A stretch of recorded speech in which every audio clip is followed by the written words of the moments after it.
Hi, in this video we're going to look at division. Division, to put it simply, is just splitting numbers into equal groups or splitting things into equal groups if you're using concrete materials. Sometimes though, you can't always divide equally and there's always a bit of a leftover, like any good meal. So we call that a remainder. So in this video, we're going to look at a strategy of being able to tackle some of those bigger numbers, like 3-digit numbers that can be really scary. So let's give a go at the split and divide strategy. Okay, so for our first division sum, I'm gonna tackle a number that I know divides equally. So 844 divided by 4.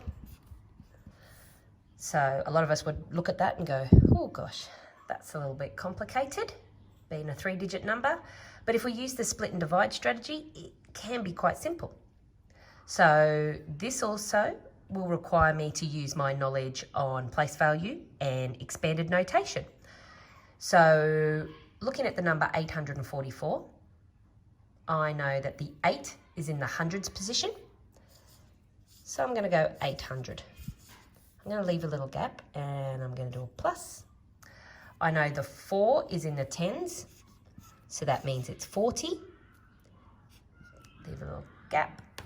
And I know that the 4 is also in the ones position. Now, for each of this expanded notation, I need to do the divide by 4. So I'm going to do the divide 4, and divide 4. So that's my split part of the strategy. Now I need to do my dividing.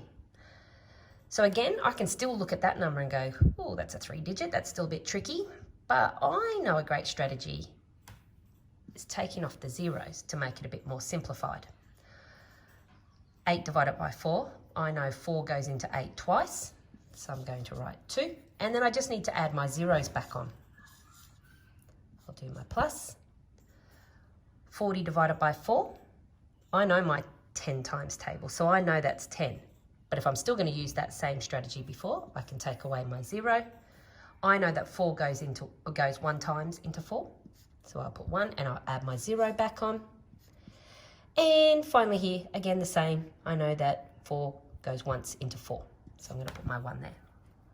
Now I just need to bring them all together. Now I could add them up, or I just put them back into their place values. So 1 in the ones position, 10, so 1 in the tens position, and 2 in the hundreds. So my answer for 844 divided by 4 is 211. So like I said before, not every time a number will divide equally into another number. So let's look at an example where it doesn't divide equally. So let's go a big number, 965 divided by 3. Put my equal sign in. So I'm going to do my expanded notation again with this 3-digit number. The 9 I know is in the hundreds position, so that is 900. Plus the 6 is in the tens position, so that's going to be 60. And the 3 is in the ones, the 5 is in the ones position. So I'm going to put the 5 in there.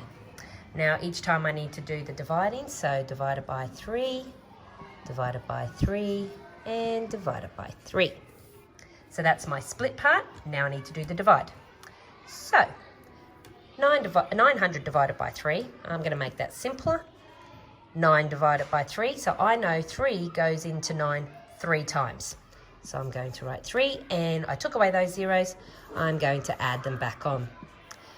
60 divided by 3, I'm going to take away that 0. 6 divided by 3, I know 3 goes twice or 2 times into 6. So I'm going to go 2, and I'm going to add my 0 back in. And finally, this is where the tricky part comes in. 5 divided by 3. Now I know 3 goes into 5 once, but it doesn't go twice. There's some leftovers, or that terminology again, remainders. So 3 can go once into 5, and if I'm going to count up from 3 to 5, 3, 4, 5, there's 2 left over. So I'm going to put the little R and go 2. Now again, I'm going to bring everything together into their place value spots. So I've got the 1 with the remainder 2, 20, so the 2 in the tens position, and 300, so the 3 in the hundreds position. So as you can see there, 965 divided by 3 is 321 with a remainder of 2. I hope this helps. Division can be quite tricky, so I hope the split and divide strategy will help you work through some of those bigger, more complex number facts. Have a great day. Bye.